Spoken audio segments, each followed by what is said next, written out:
Nasa late 20s ako, nanay ko nasa mid-50s. Simula nung nag-retire siya ng maaga dahil sa health issues, maliit lang yung kita niya from side racket. Ako yung mas stable ang income. Hindi ako breadwinner na buong angkan, pero sa bahay namin, obvious na ako yung sandalan. Last year, napansin ko na mas madalas siyang nasa phone. Dati naman siyang mahilig mag-Facebook. Pero iba yung mood. Parang may secret na project, may kausap lagi. Kapag lalapit ako, biglang ibababa yung phone. Akala ko normal lang. Baka may online selling group or may bagong hobby. Ayoko nun maging intrusive kasi adult naman siya. Tapos one day, nag-message yung tita ko sa akin, "Kumusta si mama mo? Nagpapautang ba siya? May pinagkakakitaan ba siya ngayon?" Nagtaka ako. Sabi ko, "Di ko alam." "Bakit?" Sagot niya, "May narinig ako sa mga kapitbahay na may sinalihan daw siyang investment. Baka okay lang, pero check mo ha." Uminit yung sikmura ko. Hindi dahil galit ako agad, pero dahil alam ko yung klase ng investment na kumakalat sa Facebook. Pag-uwi ko, tinanong ko si mama, calmly, "Ma, may sinalihan ka bang investment or group?" Umiling siya mabilis. "Wala." "Bakit?" Yung tone niya defensive. Hindi siya usually ganon. Sabi ko, "Wala lang. May nagtanong kasi." Tumahimik siya. Tapos naglinis kunwari ng mesa, yung halatang may tinatago. A few days later, may tumawag sa phone ko na unknown number. Hindi ko sinagot. Sumunod na araw, may text, "Magbayad na." Wala akong context. Akala ko wrong number. Tapos may isa pang text, mas direct, "Due date today. Pay now." Dito na ako kinabahan. Tinawag ko si mama, "Ma, may naniningil sa'yo?" Nanlaki mata niya pero mabilis niya tinago. "Ah, maliit lang yan. Naayos ko na." Sabi ko, "Bakit sa akin tumatawag?" Bigla siyang napaupo. Hindi siya umiiyak agad, pero yung kamay niya nanginginig. Doon ko naramdaman na hindi to maliit. That night, umamin siya. Hindi biglaan, parang dahan-dahan na pagbagsak ng pader. Sabi niya, may nakita siyang post sa Facebook tungkol sa puhunan package. Hindi raw ito networking. Legit daw, may mga screenshot sila ng payout. Ang pitch, magpapadala ka ng amount, tapos in a few days, may balik na mas mataas. Hindi sobrang OA yung promise return, kaya naging believable. Tapos may testimonials, may mga admin na polite, may scheduled updates, may group chat. Everything looked organized. Una raw, maliit lang. Nagpadala siya ng pera na galing sa savings niya. After a few days, may pumasok na raw sa account niya. She showed me her transaction history. Totoo, may maliit na credit. Kita mo? Kaya naniwala ako. This is how they hook people. They pay early, just enough to make you relax. After that, in-encourage siyang mag-upgrade. "Ma'am, para mas malaki ang kita, try mo yung next package." She hesitated, pero naisip niya raw, pandagdag sa gamot, pandagdag sa bills. Hindi raw niya sinasabi sa akin. Kasi ayaw niya isipin ko na nag-worry siya about money. Gusto niya raw maging helpful, hindi burden. Doon nagsimula yung slide. She sent a bigger amount, tapos may processing delay. May dahilan lagi, system maintenance, banking issue, admin verification. Then came the part na sobrang common. "Ma'am, to release your payout, kailangan ng clearance fee. Another payment, then tax fee. She knew it sounded wrong, pero by that time, her mindset was konti na lang, babalik din lahat, sayang pag huminto. Nung wala na siyang savings, she borrowed at hindi siya lumapit sa akin. Sa sobrang hiya, she tried to solve it quietly. She installed lending apps, yung mga madaling approval. She took one loan, then another to pay the first. Tapos may penalties. Tapos may harassment. She told me, anak, tinatawagan nila, pati contacts ko. Nakakahiya. Kaya pala may missed calls sa phone ko. Nakasync pala yung contacts niya and my number got pulled. The worst part for me was hearing her say, ayoko sana sabihin sa'yo kasi baka mawalan ka ng respeto. Ang sakit nun. Kasi never ko naman minamaliit si mama. Pero naramdaman ko rin yung ibang sakit, yung bigat na naipapasa sa akin. I asked her, ma, magkano lahat? She gave a number. Hindi ko ilalagay exact, pero enough na kung wala kang emergency fund, luluhod ka. Hindi to milyon, pero for a normal working person, it's the kind of amount na mag-shift yung buhay mo. Bigla akong nanlamig. My brain started doing math, rent, groceries, utilities, her meds, my own obligations. Tapos ito, hindi ako sumigaw. I wanted to. Pero kita ko yung mukha niya. Parang bata na nahuli. Pero mas mabigat kasi nanay ko siya. She looks smaller. Sabi ko, ma, tingnan natin isa-isa. Yun lang muna kaya kong sabihin. After that, I went to my room and cried quietly. Hindi dramatic. Next morning, I asked to see everything, not to shame her, but to understand. I noticed something. Lagi silang gumagamit ng urgency at politeness. Hindi sila bastos. They sound professional.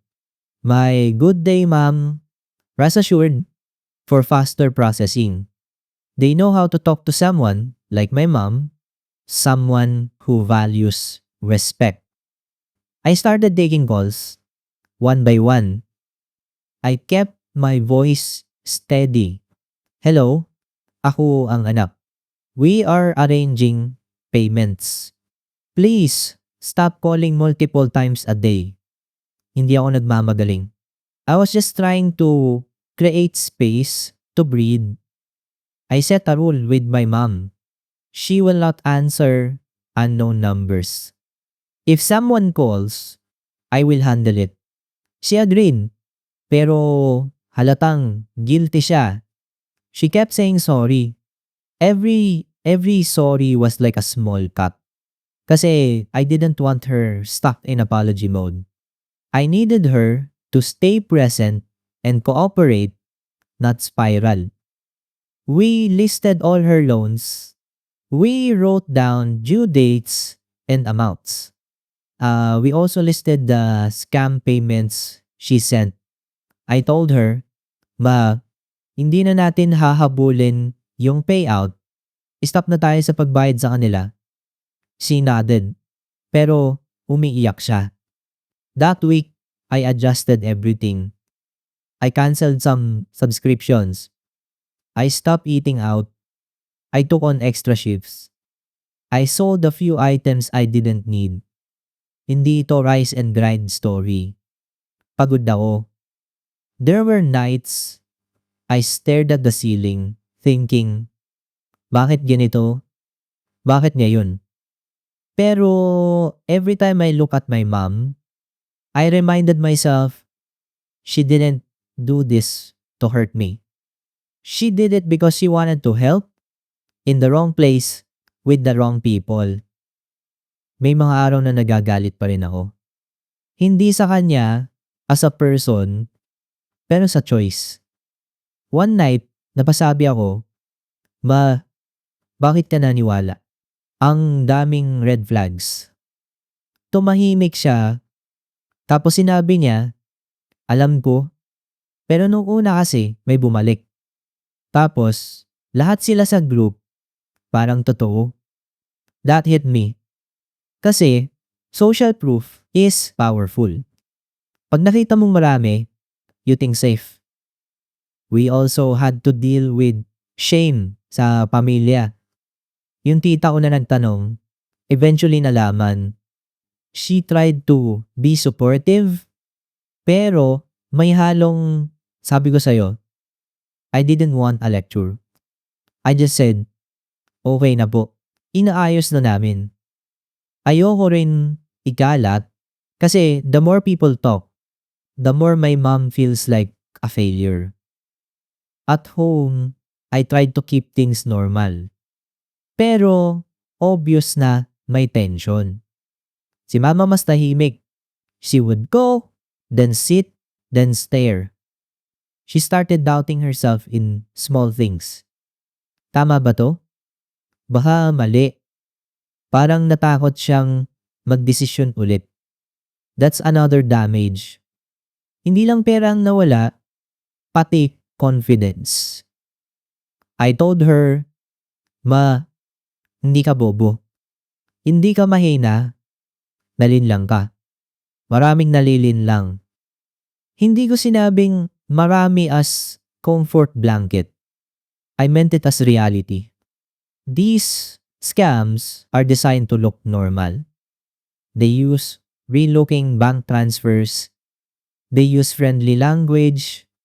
They mimic legit businesses. Hindi ka nila lolokohin kung obvious agad. We had a long talk about why she joined. She said, gusto ko lang may maibigay. Nakikita ko kasi ikaw, pagod ka lagi. Gusto ko man lang gumaan. That made me angry at the situation, not at her.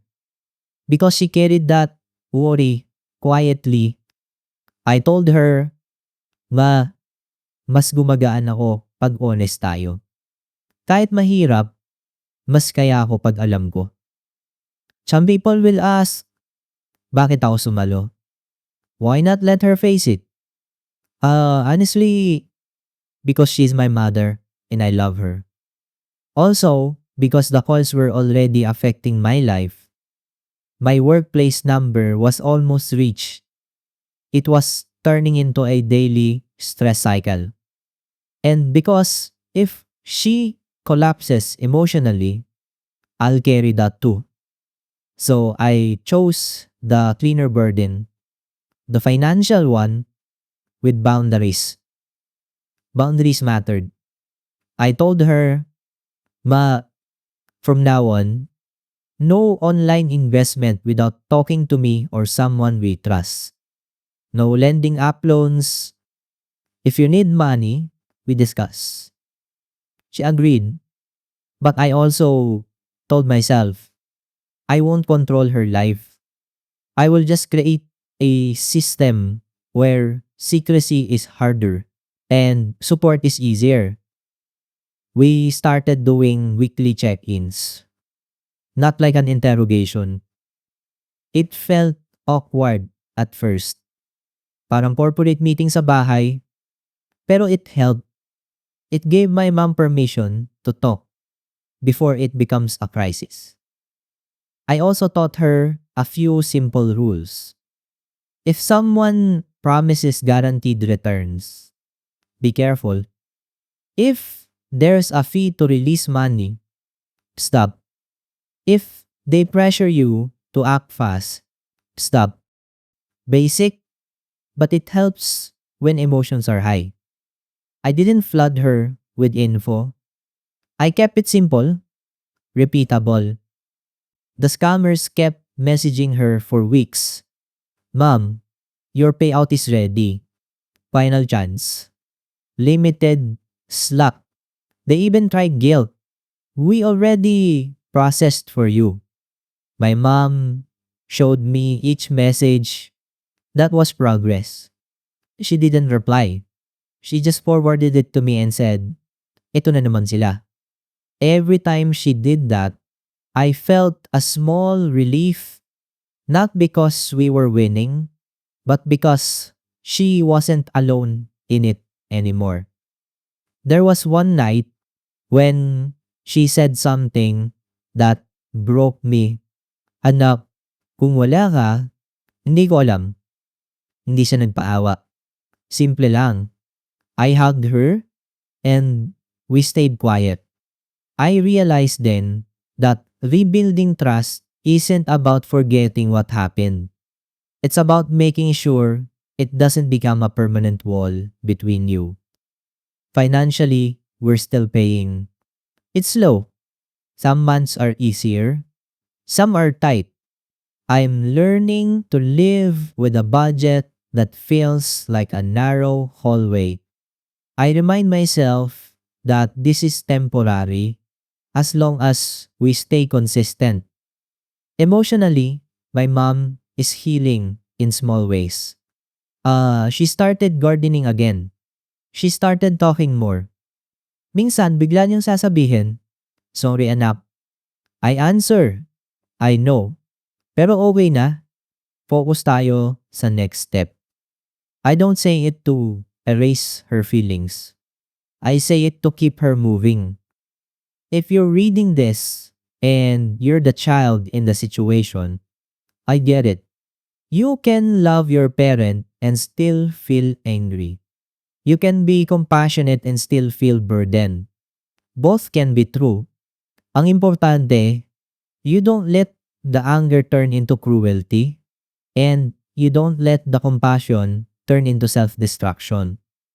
If you're reading this and you're the parent, please hear this. Telling your child early is not weakness. It's not failure. It's trust. Mas masakit yung malalaman na lang namin pag lumala na. Most kids don't expect perfect parents. We just want honest ones. I also want to say, hindi ako writing this to shame lending apps users or anyone who gets scammed. I know some people take loans for real emergencies. I know some people are targeted at their lowest. I'm writing because I saw how fast shame can make you isolate and how isolation makes you easier to control. Right now, my mom and I are okay. Not everything is solved, but we can breathe. May mga araw na naiisip ko pa rin yung amount na nawala at gusto kong sumabog. Pero mas madalas na, I choose to spend that energy on paying, planning, and protecting my mom from the next trap. Kung may natutunan ako, scammers don't just steal money. They steal peace and confidence. Babalik din yon, pero kailangan ng oras at steady effort. And if you're the one who ends up carrying it, please also protect yourself. You can help without losing yourself. The end. Thank you for watching this video. Don't forget to come back tomorrow for more stories. Once again, I'm Lechon, and I'll see you next time.